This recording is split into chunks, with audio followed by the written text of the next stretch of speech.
रविवार व्रत में सुनी जाने वाले सूर्य नारायण की व्रत कथा।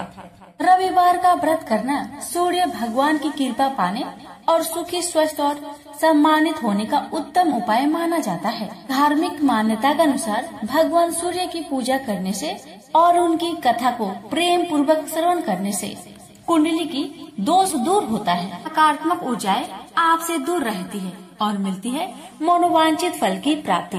सूर्य नारायण की कृपा पाने के लिए कथा को पूरा जरूर सुनिएगा।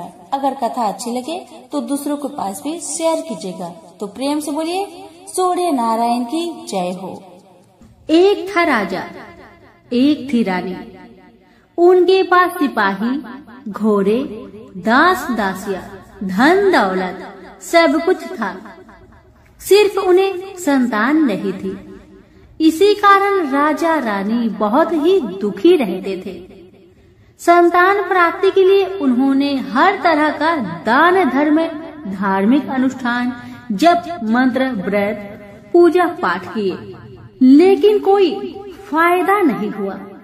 अब राजा रानी दोनों ही बुढ़ापे की ओर बढ़ते गए। बुढ़ापे की ओर जैसे ही बढ़ते गए वैसे ही दोनों गहन सोच में पड़ गए।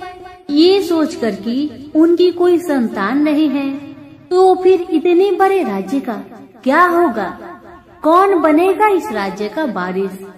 कौन लेगा प्रजा की जिम्मेदारी? राजा रानी दिन रात इसी चिंता में रहने लगे। उन्हें तो अब खाना पीना भी अच्छी नहीं लगती। एक सुबह की बात है कि राजा के दरबार में एक साधु जी आए तो दासी रानी को इतला करती है। तब वह दासी से कहती है, यह मेरा अंतिम दान धर्म है। इसके बाद में अपने हाथों से कोई दान धर्म नहीं करूंगी।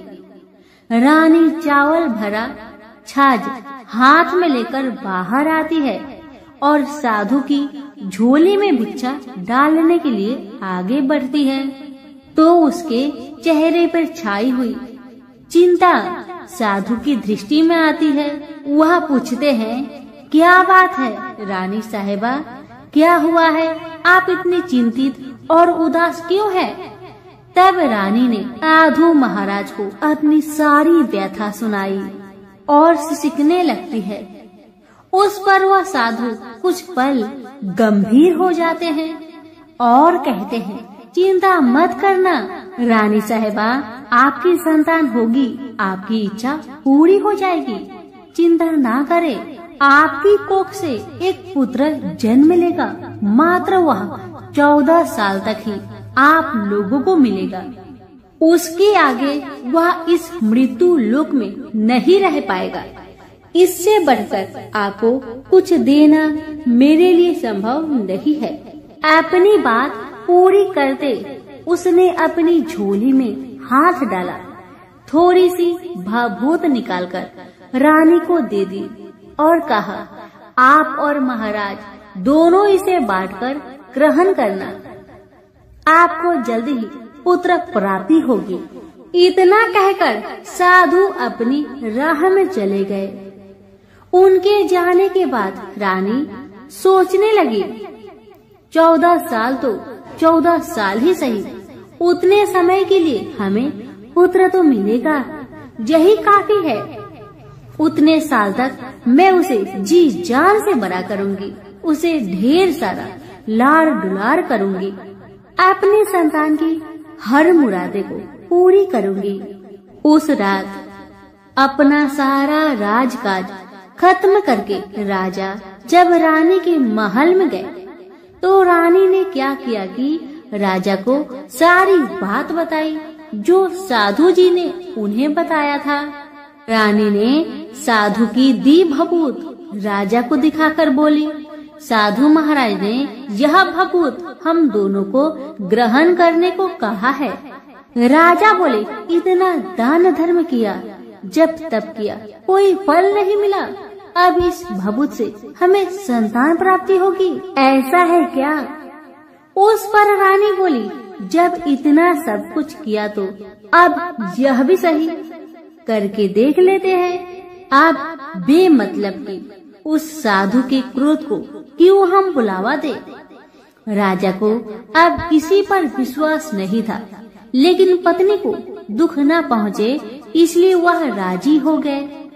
राजा राजी हो गया तो फिर क्या होता है कि राजा रानी दोनों नहाते धोआते हैं, फिर अपने अपने भगवान का स्मरण करते हैं, अपने पुरखों को स्मरण करते हैं और उस साधु महाराज का नाम स्मरण करके वह भभूत बांटकर दोनों खाते हैं।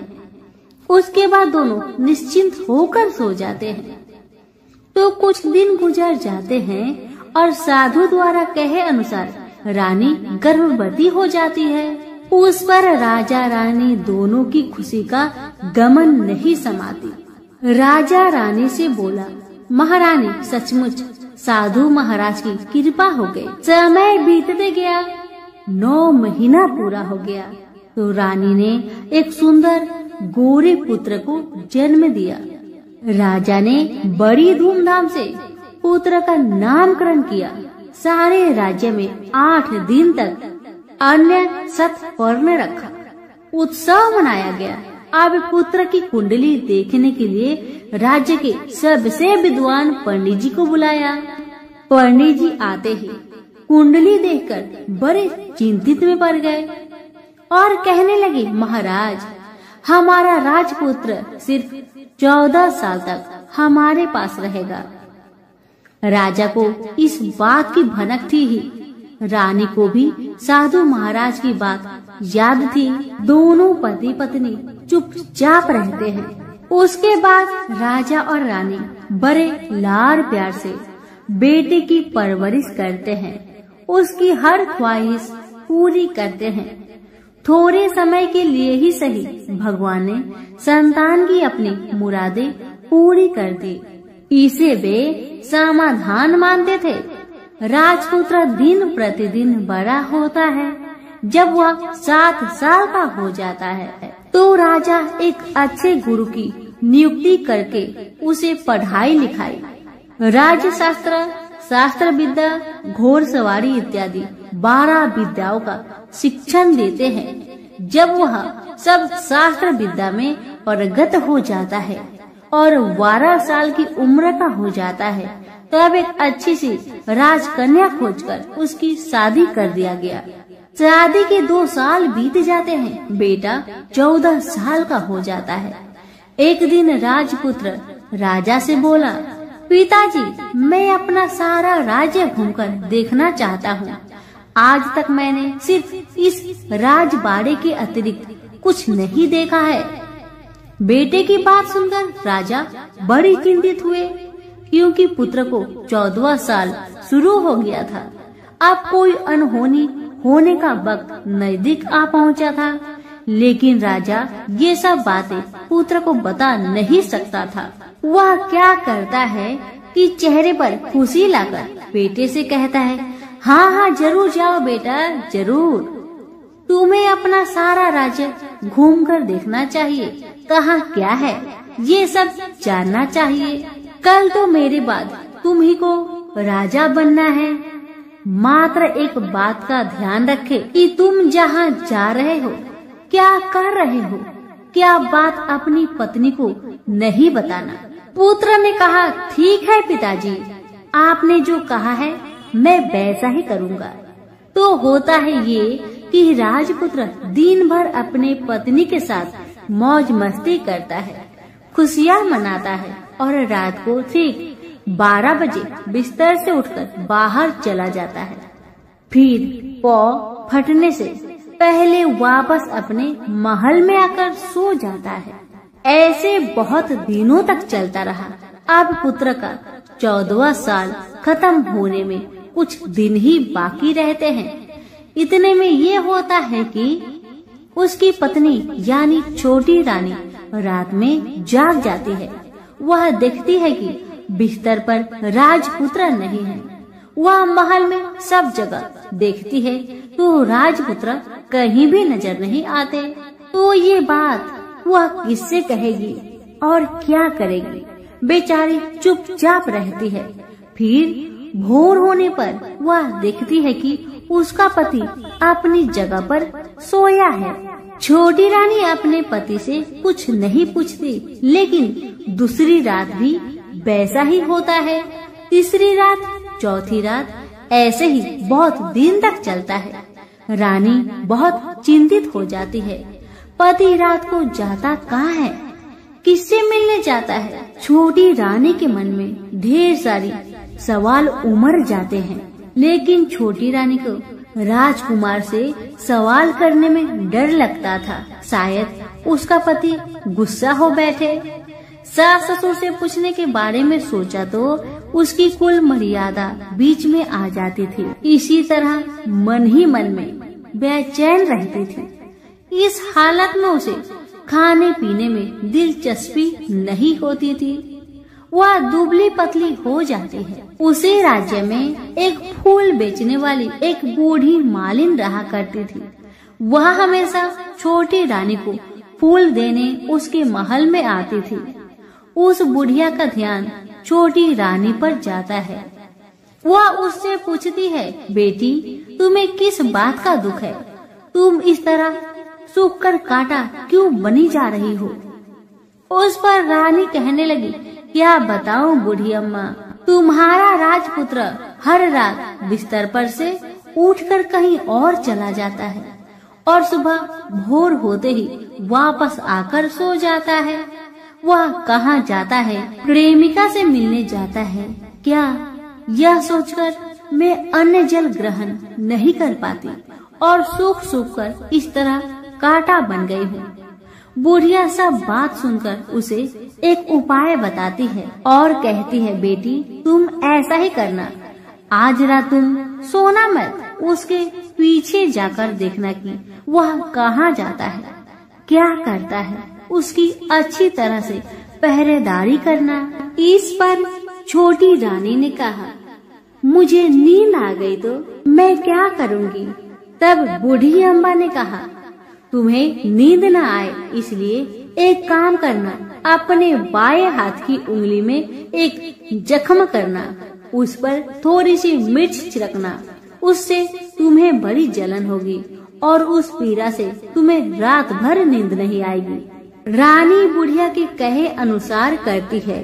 उंगली की जलन से उसे बड़ी देर तक नींद नहीं आती, लेकिन बाद में वह सो जाती है। दूसरे दिन सुबह बुढ़िया फूल लेकर उसके महल में पहुंचती है और पूछती है, क्या हुआ बेटी, देख पाई क्या तुम्हारा पति कहाँ जाता है?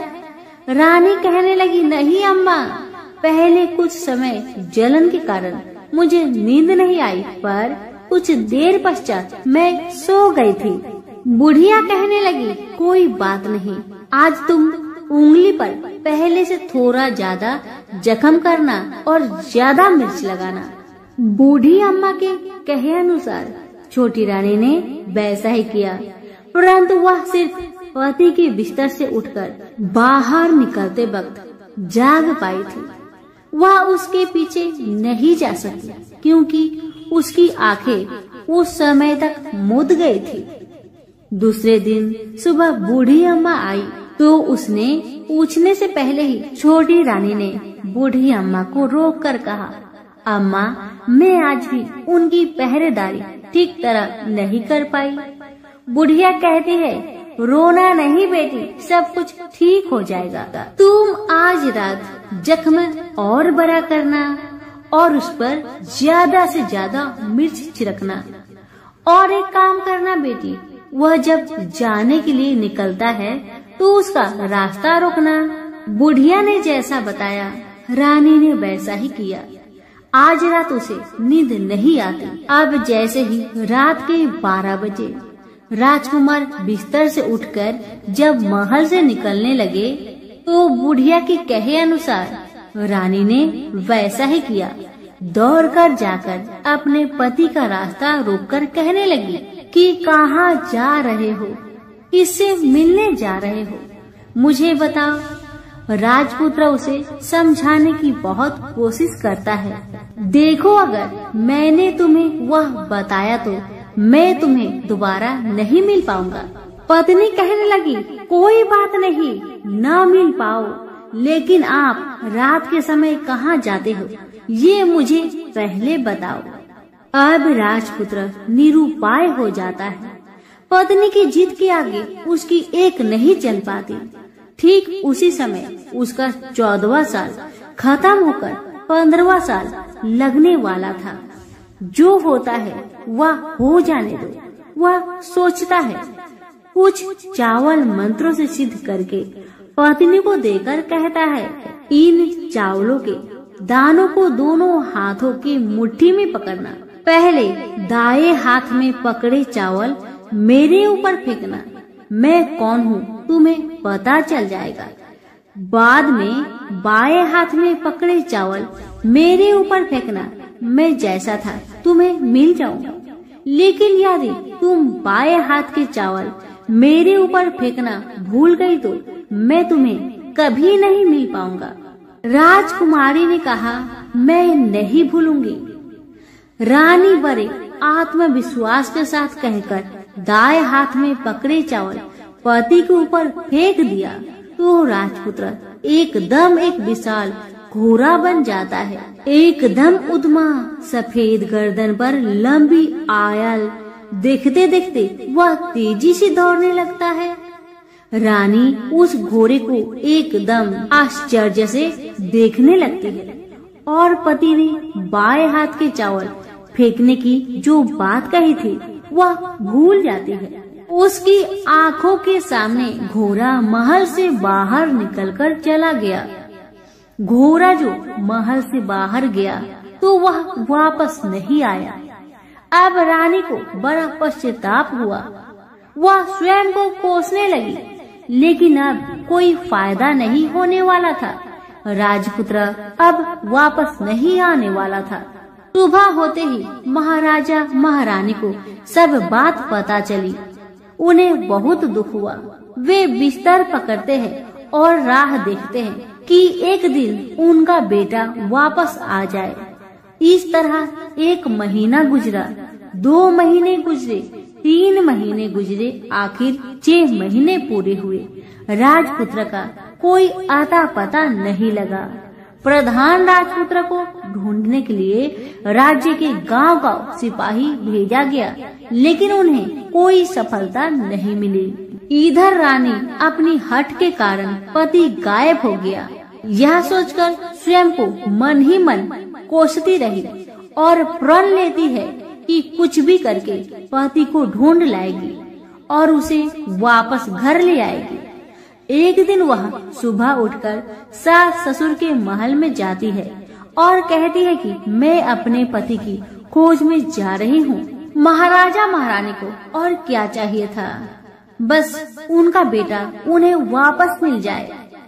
बहू को उन्होंने अनुमति दे दी और कहा कि बेटी तुम्हें जहाँ जाना है जाओ, जो करना है करो, पर मेरा बेटा को लेकर ही वापस आना। भगवान तुम्हें कामयाबी दे। अब रानी क्या करती है कि अपना शाही भेष बदलकर एक सेठानी बन जाती है। कुछ दास दासियों को, कुछ नौकरों को साथ में लिया, कुछ सामान साथ लिया और राज्य की सीमा पर जाकर वहाँ एक भोजनालय खोल दिया। वह आने वाले सब यात्रियों को खाना मुफ्त में देने लगी। मात्र एक शर्त रखी कि खाने वालों को उसकी देखी कोई अजीब चीज उसकी मालकिन को यानी राजकन्या को बतानी पड़ेगी। तो वहाँ आने वाला हर नागरिक अपनी तरफ से मैंने यह देखा, मैंने वह देखा कहकर वहाँ से मुफ्त खाना खाकर जाता था। परंतु रानी को जो बात चाहिए थी वह अब तक किसी से नहीं मिली थी। ऐसे ही कुछ दिन बीत गया तो इधर होता है कि रानी के महल फूल लेकर जाने वाली बुढ़िया के एक बेटा और बहू थे। उनका एक छोटा बेटा था, यानी बुढ़िया का एक पोता था। बेटा और बहू सुबह काम के लिए निकलते थे तो पोते को संभालने की जिम्मेदारियां बुढ़िया पर रहती थी। बुढ़िया दिन भर पोते को संभालती थी। एक दिन होता है कि बुढ़िया को पान खाने की आदत थी, तो पान खाने के लिए चूना चाहिए था। बुढ़िया उसे तैयार करने के लिए सीपियाँ लेकर आई। इन सीपियों भूनने के लिए गोबर के कंडे चाहिए थे। कंडे इकट्ठा करने के लिए वह बांस की टोकरी लेकर चरवाहे के मैदान में गई। वहाँ बहुत सारे कंडे थे। उन्हें जमा करते करते उसे घर आने में अंधेरा हो गया। इस और शाम होते ही काम से वापस बेटा बहू घर पहुँचे तो देखा कि बच्चा घर पर अकेला है और रो रहा है। वे दोनों गुस्से से लाल पीले हो गए। इतने में बुढ़िया घर आ पहुँची। बेटा ने पूछा, पोते को घर पर अकेला छोड़कर तुम कहाँ गई थी? बुढ़िया बताने लगी कि मैं गोबर के कांडे इकट्ठा करने गई थी। इस पर बेटा बोला, दोबारा बच्चे को अकेला घर पर छोड़कर यदि कहीं गई तो मैं तुम्हें बहुत पीटूंगा। बुढ़िया कहने लगी, नहीं बेटा, फिर कभी ऐसा नहीं करूंगी।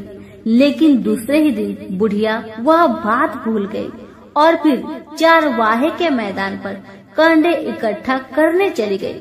शाम को जब बेटा बहू काम से वापस लौटे तो देखते हैं कि बच्चा घर पर अकेला है और वह रो रहा है।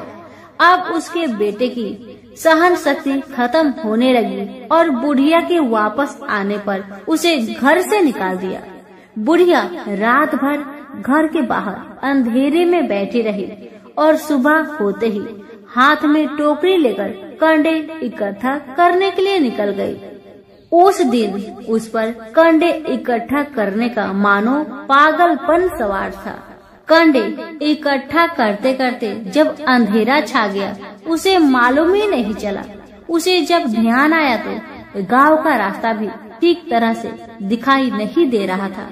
वह अंधेरे में आंखें फाड़कर देखती है, किसी तरह आगे निकल पड़ी तो क्या होता है कि एक कपिला गाय छन छन की आवाज करते गले की घंटी बजाते ठुमुक ठुमुक कर उस मैदान पर आ गई।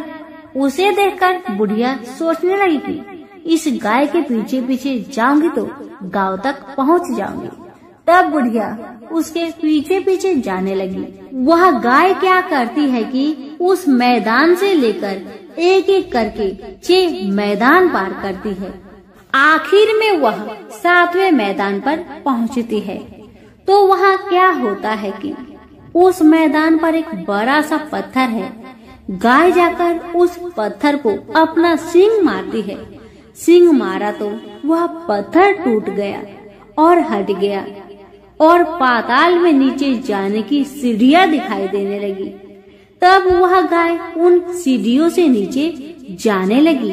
बुढ़िया वह सब देखती रही और झट जाकर गाय की पूंछ को पकड़ लिया।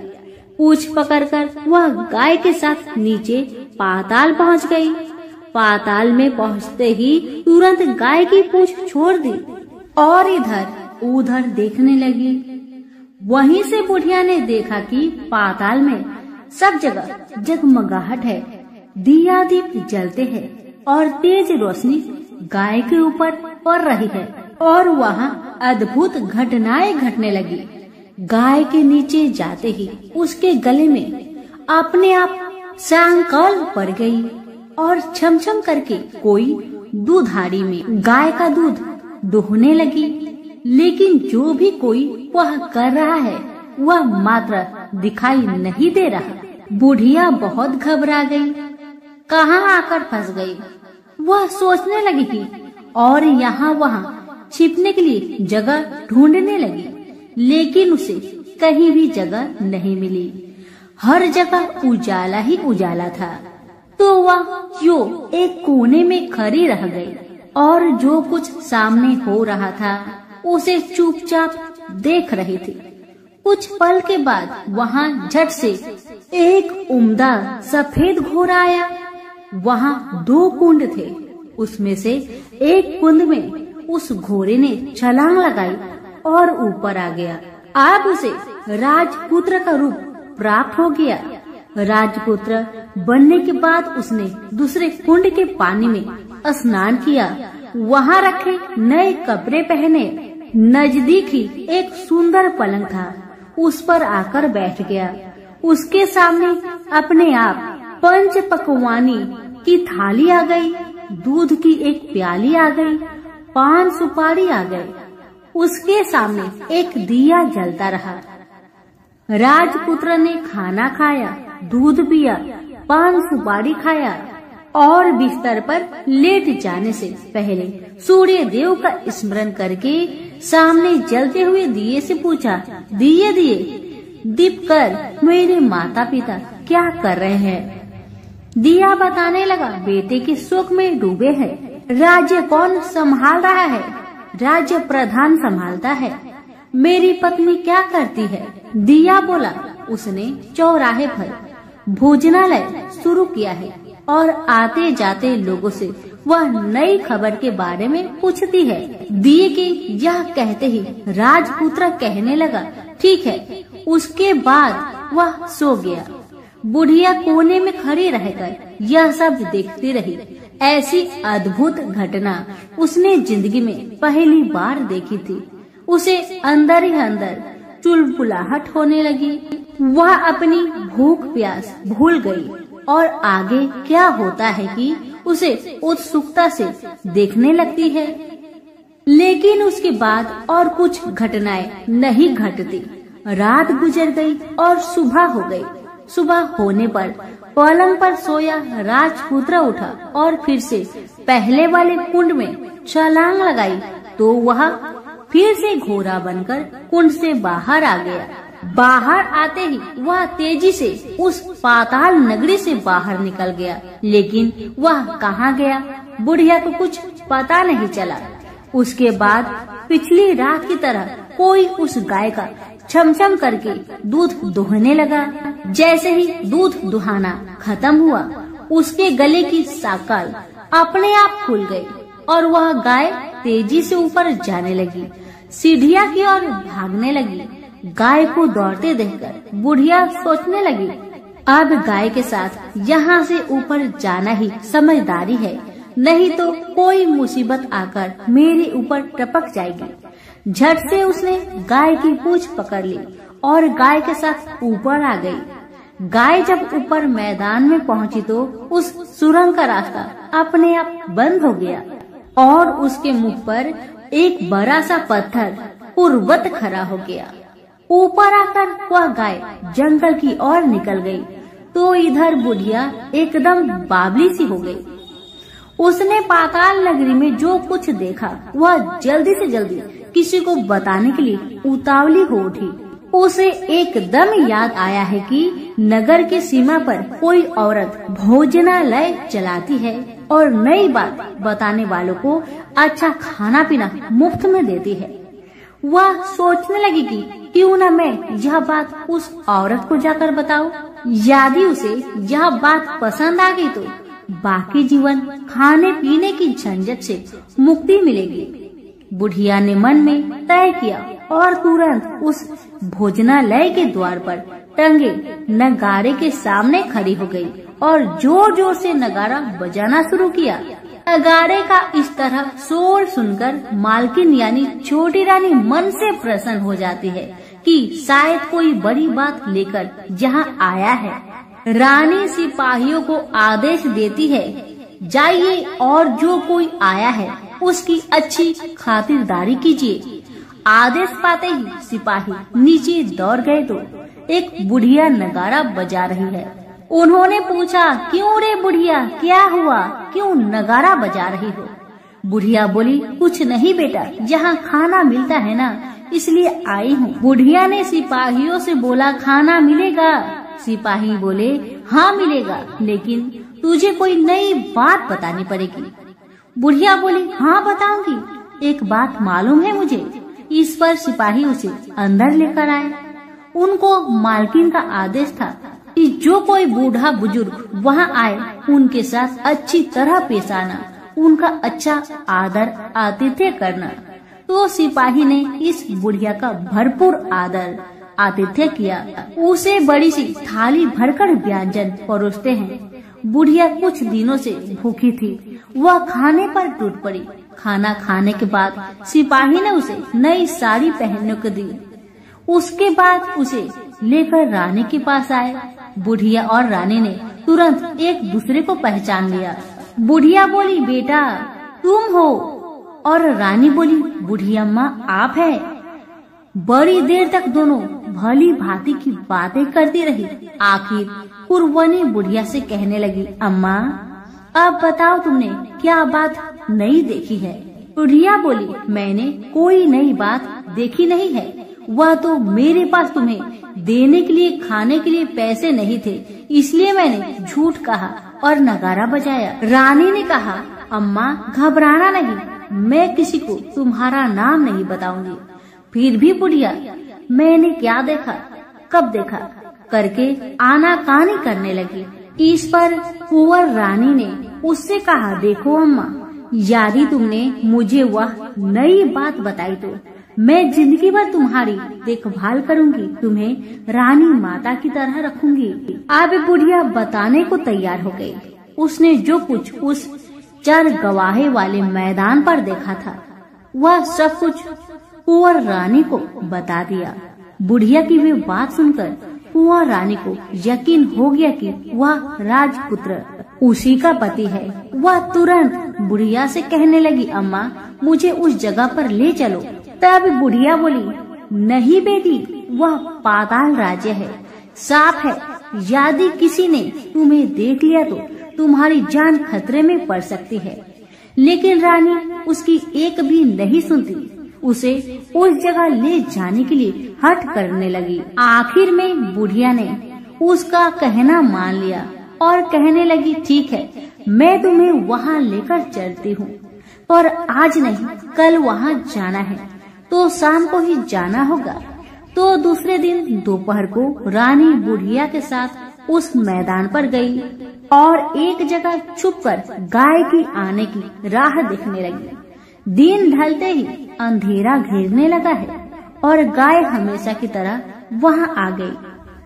मैदान के उस कोने में जाकर उसने पत्थर पर सींग मारा तो झट से पत्थर हटकर वहां सुरंग में जाने का रास्ता खुल गया।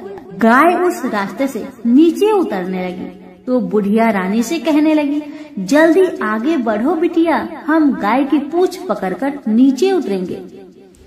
तो दोनों गाय की पूंछ पकड़कर नीचे उतर गई। बुढ़िया पहले जिस कोने में छिपी हुई थी उसी कोने में छिप गई।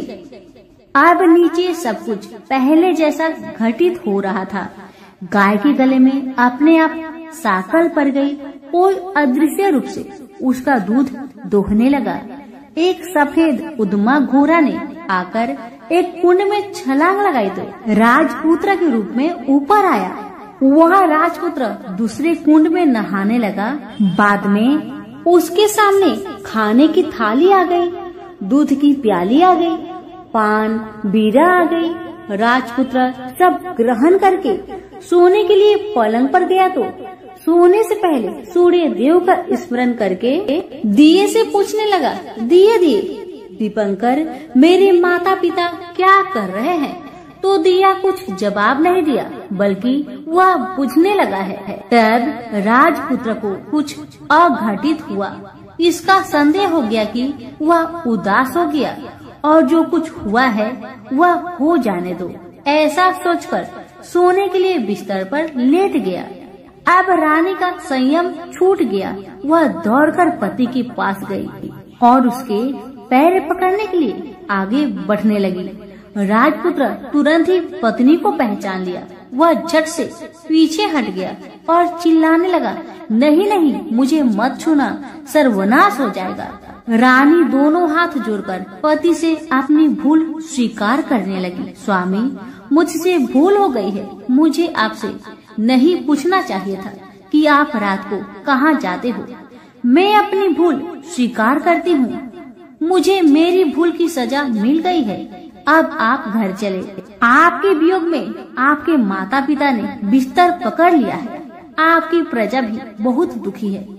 उस पर राजपुत्र कहने लगा, वही तो, एक बार तुम गलती कर बैठी हो, अब दोबारा मत करना, नहीं तो अब मैं तुम्हें जो दिख रहा हूँ वह भी नहीं दिखूंगा। रानी अब विलाप करने लगी, जोर जोर से जमीन पर सिर पटकने लगी। राजपुत्र के मन में उसके प्रति दया उत्पन्न हो गई। वह उससे कहने लगा, यदि तुम मुझे पाना चाहती हो तो तुम्हें एक काम करना होगा। काम कठिन है, लेकिन वह तुम्हें अकेले करना होगा। कहो स्वामी, आप क्या कहते हैं? कितना भी कठिन काम हो मैं पूर्ण करूंगी। रानी कहती है। इस पर राजपुत्र ने उसे बताया, इस पाताल से ऊपर जाते ही तुम्हें एक घना जंगल नजर आएगा। ऐसे 6 जंगल पार करने के पश्चात 7वां जंगल मिलेगा। वह जंगल सबसे घना है। उस जंगल में बीचों बीच एक पीपल का पेड़ है। उसके आसपास की जगह पत्ते, फंदे, जटाएं, कांटे इत्यादि से ढक चुकी है। वहाँ बाघ, शेर, भालू, सांप सभी धमा चौकड़ी बैठी है। तुम्हें उन सबको भगाकर वह जगह साफ करनी है। उसकी गोबर से लिताई करके पवित्र बनाना है। रंगोली से सजाना है। उसके बाद वहाँ धूप, कपूर, अगरबत्ती जलानी है। फूल, कुमकुम से पेड़ की तने की पूजा करनी है। दूध, दही से बने चावल का भोग चढ़ाना है।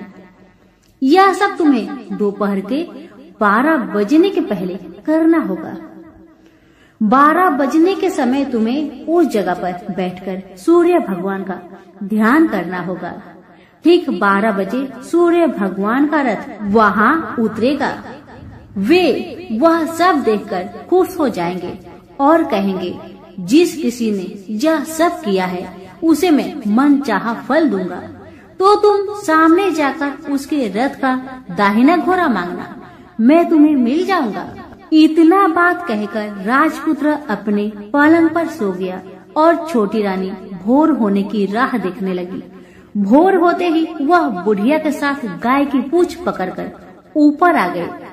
ऊपर आने के बाद वह बुढ़िया से कहने लगी, अम्मा, अब मैं अकेले ही आगे जाऊंगी, तुम भोजनालय वापस जाओ।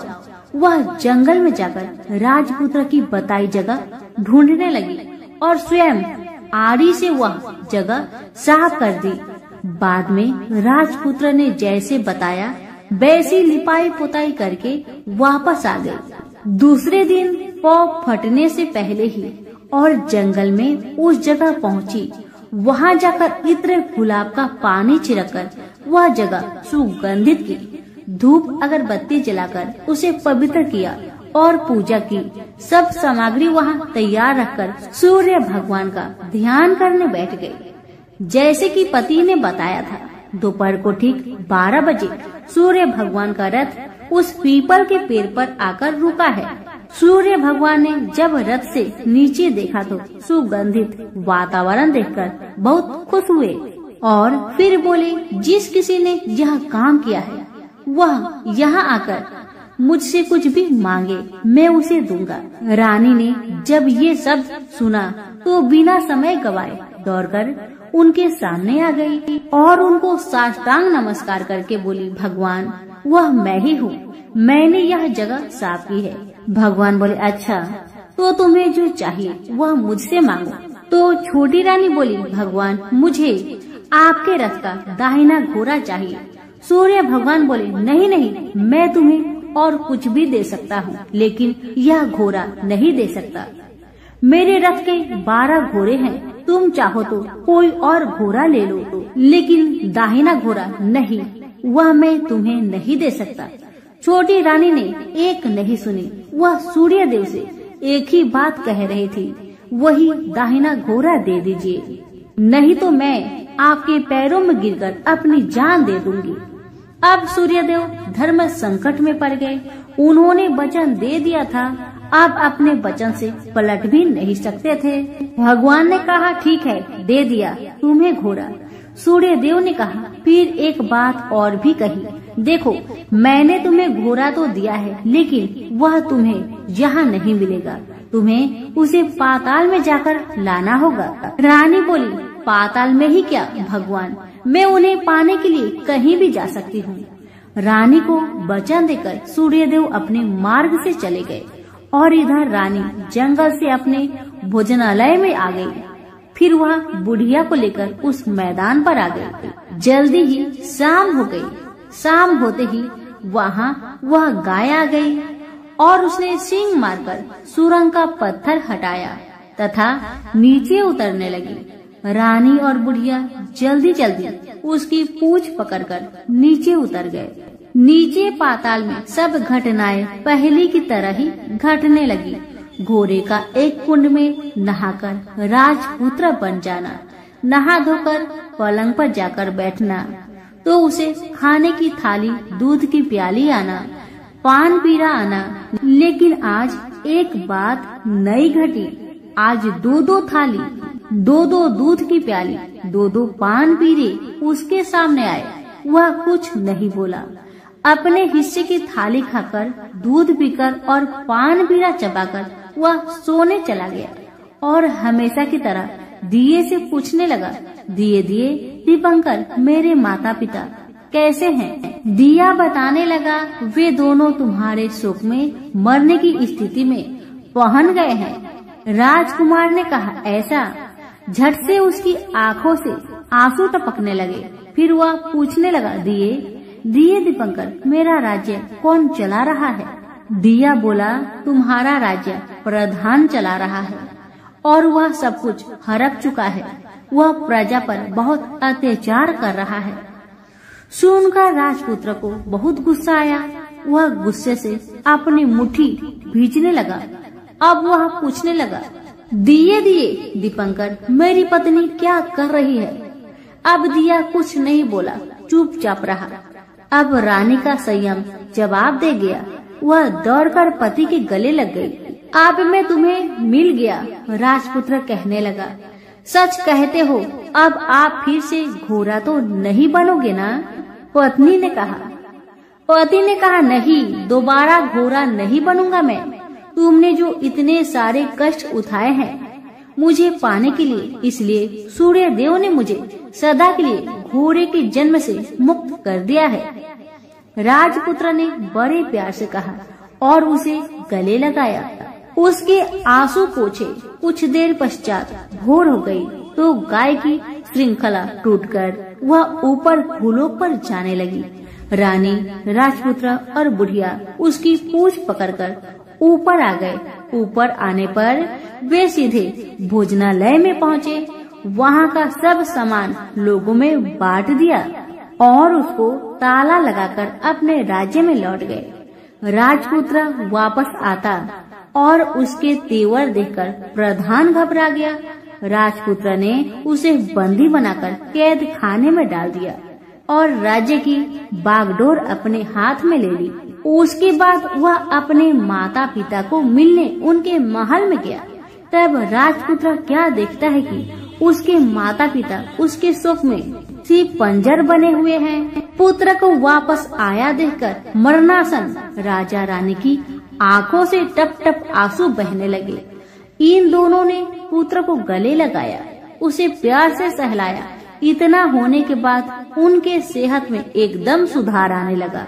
वे अब बिस्तर से उठकर बैठ गए। पुत्र को आशीष देने लगे। राजपुत्र के आने की खबर तुरंत राज्य भर में फैल गई। प्रजा खुशी से फूली नहीं समाई। प्रजाजन राजमहल के सामने इकट्ठे हो गए। राजपुत्र ने भी उन्हें दर्शन दिए और आज से उन्हें कोई दुख नहीं पहुंचाएगा, ऐसा वचन भी दिया। अब राजा अपने पुत्र का राज्य अभिषेक करके उसे सिंहासन पर बैठाता है और बहू को महारानी का दर्जा देता है और स्वयं अपनी पत्नी के साथ ईश्वर स्मरण करते हुए खुशी से दिन बिताता है। महाराज बना राजपुत्र अच्छी तरह से राज्य चलाने लगा और अपनी पत्नी के साथ सुख शांति से जीवन बिताने लगा। उस बुढ़िया को रानी ने अपने ही पास रख लिया। उसकी अच्छी तरह से देखभाल करने लगी। बुढ़िया और उसके बुढ़ापे के दिन खुशी से गुजरने लगे। तो प्रेम से बोलिए, सूर्य भगवान की जय हो।